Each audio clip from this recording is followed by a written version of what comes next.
Law of attraction தெரிஞ்ச உடனே மக்கள் பண்ற உடனடியா ஃபர்ஸ்ட் மேனிஃபெஸ்டேஷன் எது தெரியுமா?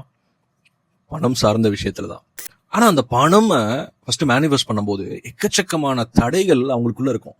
ஆனா அந்த தடைகளை நிவர்த்தி பண்ணாம உட்காந்துட்டு எனக்கு நடக்கும்னா நம்பிக்கையில எதுவுமே நடக்காது. அவங்களுக்குள்ள இருக்க விஷயத்த மாத்தாத வர. அப்போ மனம் இதுல ரொம்ப முக்கியமான ஒரு இடத்த வகிக்குது. மோர் தென் 10 இயர்ஸ் நான் ப்ராக்டிஸ் பண்ணிருக்கேன் லா ஆஃப் அட்ராக்ஷன்ல. எல்லாருமே 99% ஆஃப் பீப்புள் தோத்து போறதுக்கான காரணமா இந்த வீடியோல நான் தெளிவா சொல்லியிருக்கேன். அதை நீங்க பயன்படுத்திக்கோங்க. முக்கியமா சொல்லணும்னா உங்ககிட்ட பணம் கம்மியாலாம் இல்ல. நீங்க 2026க்கு இப்ப கோல் செட் பண்ணிருப்பீங்க இல்லையா? பணம் சார்ந்த கோல்ஸ். அத உங்க சப்கான்சியஸ் மைண்ட் ட்ரஸ்ட் பண்ண மறுக்குது.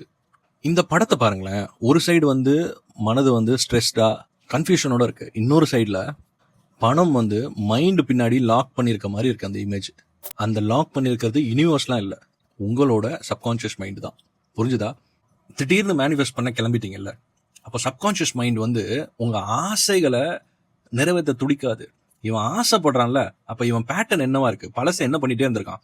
நீங்க பணம் சார்ந்த விஷயத்துல பிரச்சனைகளே அனுபவிச்சுட்டு இருந்தீங்கன்னா அந்த பேட்டர்ன் சார்ந்த விஷயங்கள் தான் திரும்பவும் வரும், நீங்க அதை மாத்தாத வரையும். ஸோ உங்க சப்கான்சியஸ் மைண்ட் உங்க ஆசைகள் எல்லாம் நம்பாது, அந்த பேட்டர்ன்ஸை மட்டும் தான் நம்பும். நீங்க பாஸ்ட்ல என்ன திங்கிங்கோட இருந்திருக்கீங்க? பணம் சம்பாதிக்கிறது ரொம்ப கஷ்டம், பணம்லாம் என்கிட்ட தங்கவே தங்காது, மாசம் ஸ்டார்ட் பண்றப்பயே காசு செலவழிஞ்சு போயிடும், என்ன மாதிரி பீப்புள்லாம் ரிச் ஆக வாய்ப்பே இல்லை. அப்போ இந்த மாதிரி நீங்க மனதுல ஆல்ரெடி செட் பண்ணி வச்சிருந்தீங்கன்னா புதுசா நீங்க செட் பண்ற கோல்ஸை உங்க மனது ரிஜெக்ட் பண்ணும். ஏன்னா அதுதான் பேட்டர்னா தங்கி இருக்கும் சப்கான்சியஸ் மைண்ட்ல. புரிஞ்சுதா? இப்போ இமீடியட்டா நீங்க லா ஆஃப் அட்ராக்ஷனுக்குள்ள போகும்போது என்ன நீங்க பூத்திக்கிட்டே இருப்பீங்க? ஐ வாண்ட் மோர் மணி, எனக்கு அதிகமான பணம் வேணும். ஆனா பாருங்க உங்க லைஃப்ல என்னவா இருக்கும், என்ன உணர்வை கொடுத்துட்டு இருப்பீங்க ஆல்ரெடி?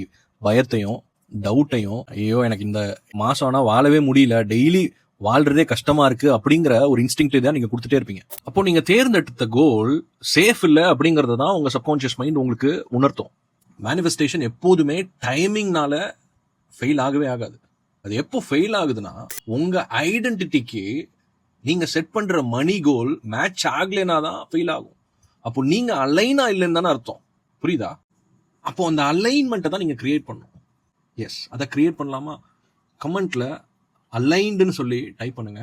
அண்ட் உங்களுக்கு வேற எந்த டவுட் இருந்தாலுமே கமெண்ட் பண்ணுங்க. தேங்க்யூ ஸோ மச் ஃபார் வாட்சிங். Happy manifesting.